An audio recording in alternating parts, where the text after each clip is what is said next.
Let's play a quick, painful game of imagination. You're hungry, really hungry. But here's the twist. You have to choose your meal from two options. Option 1 is a modern, foil-packed survival meal. It's fine. Option 2 is a piece of what looks like a beige patio tile that was baked during the Civil War and has been used occasionally as a doorstop. Which do you choose? If you chose the patio tile, you either have a death wish, or you understand one of the most powerful survival secrets in human history. Because that tile can feed you for weeks, never spoil, and teach you more about true preparedness than any gadget ever could. Today, we're not opening a Mylar bag. We're opening a time capsule to the food that built frontiers and fueled armies, hardtack. And we're going to learn how to not just make it, but how to actually eat it without hiring a dentist on retainer. First, let's bury the myth. Hardtack wasn't food in the way we think of food. It was caloric density and shelf stability in edible form. It was an edible logbook for your journey. Pioneers, sailors, and soldiers carried it because it was virtually immortal. We're talking about flour, water, sometimes salt, baked until all the moisture is gone. That's it.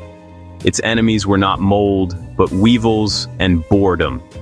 Its superpower was that it was a blank canvas for desperation and creativity.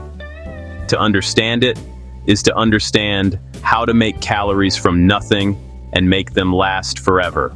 Okay, a quick riddle to get your stomach and brain rumbling. I am born from the simplest of things, yet I outlive the man who makes me. I am softer in water, but tougher in history. I am often cursed, but never wasted. What am I? Keep that in your mental pantry. We'll come back to it. Let's start with the how-to because it's almost insultingly simple. This is the 4-ingredient infinity food. You need flour, water, salt, and heat. That's it. No yeast, no sugar, no magic. The classic ratio is 3 parts flour to 1 part water, plus a tablespoon of salt per every few cups of flour. You mix it into a stiff, dry dough, you pound it out flat, about ½ an inch thick. Then you cut it into squares or rectangles. And here's the crucial part. You take a nail or a clean skewer and you poke holes all through it in a neat grid pattern. This isn't for decoration. Those holes are steam vents to ensure all the moisture bakes out. And legend says it also lets you thread them on a string for easy carrying. Then you bake it low and slow. We're talking 250, 275 degrees Fahrenheit for several hours, maybe even flipping them once, until they are dry all the way through and sound like a hockey puck when tapped. You have now created biological inertness. Congratulations, you've baked a historical artifact. But here's where most people stop, and where the real survival skill begins. You can't just bite this. You'll break a tooth. You have to negotiate with it. The most common method was called bossing the cracker. You'd take your piece of hardtack and you'd bang it on the edge of the table, or with the butt of your knife, to break it up into pieces in your tin plate or bowl. Then you'd add water, coffee, or if you were incredibly lucky, some milk. You'd let it soak for a good long while until it softened into a kind of gruel or mush. This was called skilly, or swamp. It was bland, but it was calories. Now, let's get creative like a desperate, ingenious camp cook. This is where you turn survival into sustenance. If you had a fire, you could make hardtack mush. You boss your hardtack into crumbs, simmer it in water with a pinch of salt until it thickens. If you had a tiny bit of dried meat or some foraged onions, you'd add it. If you had a scrap of bacon fat, you'd fry the soaked crumbs into a kind of crispy hash. The most famous upgrade was hardtack pancakes. Soldiers would soak the crumbs, drain them, mix in a little flour if they had it, and fry the batter in grease. They called them worm castles if weevils were involved, but let's not dwell on that. The point is, the hardtack was the blank, durable base. Your ingenuity, and whatever tiny scraps you could scavenge, were the flavor. Riddle answer time. The answer is, of course, hardtack. The cursed, immortal, foundational brick of survival. So why does this matter to you, with your freezer full of pizza? Because this skill represents the ultimate decoupling from systems. It doesn't require a freezer, a can opener, or a chemical heater. It requires knowledge, fire, and the most basic of ingredients.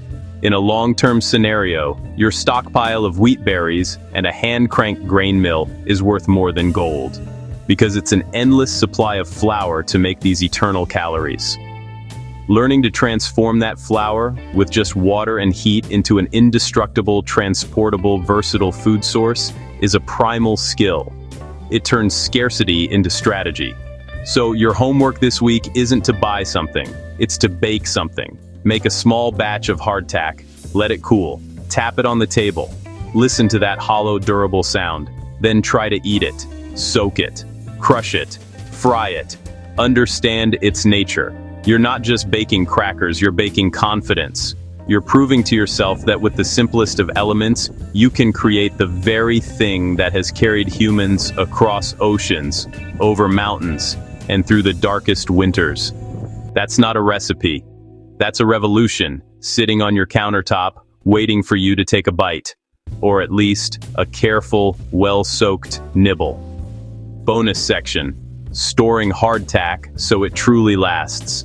Keep pieces in airtight tins or jars, cool and dark, with minimal humidity and no light exposure. Shelf life science: hardtack survives because its water activity is near zero. With no moisture, microbes and molds cannot grow, so calories remain stable for years. Nutrition reality: it is mostly complex carbohydrates. Pair it with fat and protein, jerky, beans, peanut butter, or broth, to balance energy and feel human again. Field variations: some add a spoon of oil for tenderness, others use rye for flavor, and many skip salt to reduce thirst. All work if the final product is fully dry. History quick hits: sailors swapped recipes in hammocks. Civil War diaries grumbled about toothbreakers. Prospectors tucked squares in coat pockets beside flint and hope. Modern uses: long hikes, glove box kits, storm prep, and barter in emergencies. A stack of squares in a tin is quiet insurance you can eat. Flavor boosters: simmer in broth, crumble over beans, rub with garlic, fry in bacon grease, drizzle honey on camp mornings when morale needs a lift. Tools checklist: mixing bowl, sturdy spoon, nail or skewer for docking, baking sheet, low oven or coals, cooling rack, dry container, and a label with date. Troubleshooting: if it bends, bake longer. If it tastes raw, it is. If it molds, your container leaked or you rush the dry. If it shatters too fine, roll thicker next batch. Safety notes: wheat allergies are real. For storage pests, freeze flour 3 days before use, then store sealed with oxygen absorbers or bay leaves to deter invaders. Budget angle: penny cheap calories. Per serving, homemade hardtack beats most bars. Time and heat are the price. Resilience is the profit. Quick recap: mix a dry dough, dock deep holes, bake low and long, cool completely, store bone dry. Rehydrate, fry, or crumble when hunger knocks. Your turn. Bake a batch this weekend, share your tweaks, and teach a friend. Skills compound faster than supplies ever will. Challenge mode: plan 3 simple camp meals using hardtack: mush with broth, crispy hash with onions, and sweet breakfast with honey. Practice now, relax later.